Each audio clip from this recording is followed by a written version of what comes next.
This is Justin here to add to what Scott was talking about in his video about from kindergarten to college, and I just mostly want to concentrate on the junior high, high school, and a little bit of college. So yes, the first thing he talks about how is high school is really expensive in Japan.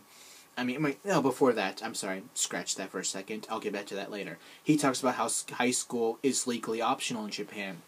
Yes, it is legally optional, but more than 95% of students go on to high school, and more than 95% of the Japanese population, from what I understand, has a high school education.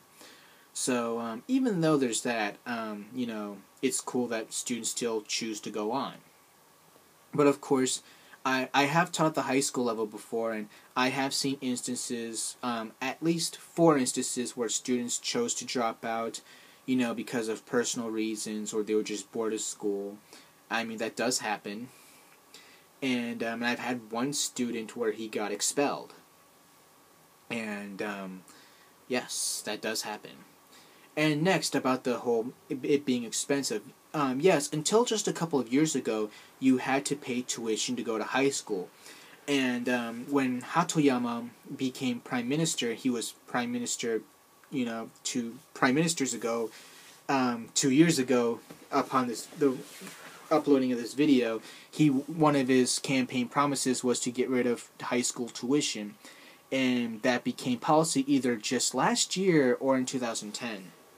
So now high school, you don't have to pay tuition to go to high school, but at least at the public level. But you still had to pay for uniforms. You got to pay for books, bags. There are a lot of things you do have to pay for in high school. You'd be surprised. And also, what else is going on? What else to talk about is, he also talked about how there's all these kinds of schools you can go into. At the public school level, the kind of schools you can go into are the Futsuka, which is normal high school, Kogyoka, the technical high school, Shogyoka, business high school, and Nagyoka, agriculture high school. Yes, there are schools that are concentrated on agriculture. And there are some schools, depending on what community you're from, that, concentrate on fishing. And there are some schools where you kind of learn how to how to, ride a boat and all that. So education in Japan is pretty diverse. Well, of course, it is diverse here in America as well. At the high school I went to in my hometown, of course, it was you had regular courses. They had technical courses, business courses, and we actually had farming courses in my high school. So, I kind of feel lucky to have that opportunity to be able to go to a school during my teenage years where, all that stuff was just in one big building, and all that other stuff. And also, he talks about, certain specialty schools. At the high school level, there are some specialty schools where you can learn to be a manga artist, where you can learn to be a voice actress for anime, where you can be a singer, where you can be a musician, a fashion designer, an animator. Those schools do exist in Japan, so that is pretty interesting. And also, he talks about, you have to take an exam to go to school.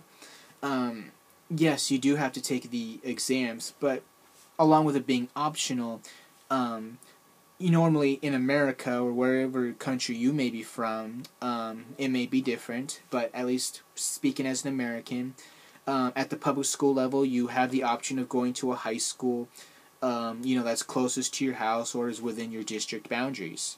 While in Japan, it doesn't work like that. Of course, this exists in America as well, but high schools in Japan, there are some that are really, really high level, and there are some that are really, really low level. And you want to test into the high school that is best for your abilities. Some schools, they want their students to go to this high school because this high school gets their students into Tokyo University or Keio University. And it could be on the opposite end of town or the opposite end of the prefecture. It could be in another prefecture. I I do have students that graduated from my junior high school that went to schools like in high schools in Kyushu, because that school in Kyushu gets their students into, very, very big universities. Or they go to Hokkaido because of, you know, they could be a very bad student, and there's a school in Hokkaido that's famous for having bad students. And I'll get into that a little later. So yes, that situation that is the situation in Japan, and I think that's really unique. And there's also the private school system, and like I said, it makes up for 25% of the secondary education system in Japan. Yes, you still have to pay. I'm just taking my time. You still have to pay tuition rates, and some can be super duper expensive. I think they're actually twice as expensive as public schools when you had to pay for them. But of course, there are some private schools that are really high level, and there are some that are really low level. And there are some private schools where the junior highs and the high schools are combined. Of course, to get into the junior high schools, you do have to take the test. But of course, at the public schools, you don't have to take the test. So if you test into the junior high and you get through the junior high, you automatically go to the high school level without having to take the exam. And there are some private schools that are also affiliated with some of the universities. I think some that are public, some that are private, mostly private universities from what I understand. If, of course, you take the exam to go to the high school, and then, once you graduate, this doesn't apply to all schools from what I understand, according to a friend of mine that's Japanese, of course. Once you graduate from high school, you have the right to automatically go on to the affiliated university of that high school. So that does happen. And also, back on the subject of specialty schools, I have a coworker whose son goes to a specialty high school that's a sports high school. Even though we live in Saitama, he goes to a school in Kanagawa. That's for sports schools. You learn a specialty sport, you learn sports training, sports medicine, and sports management. And the thing is, his son is learning how to play football. No, not soccer. I'm talking about NFL football, which I think was like, whoa. Of course, you don't really see the NFL in Japan that much, but there are some high schools in Japan where you get to play football. Mostly at the international schools where there's all kinds of people, people from the bases, kids who are military brats and all that. But yeah, and there are some schools that actually do have mixed martial arts programs. Those sports schools do have mixed martial arts, which I think is really cool. And his son's pretty big. He looks like a sumo wrestler, but he's a good defensive lineman. And there are some universities that do have football programs. So I think that's really interesting.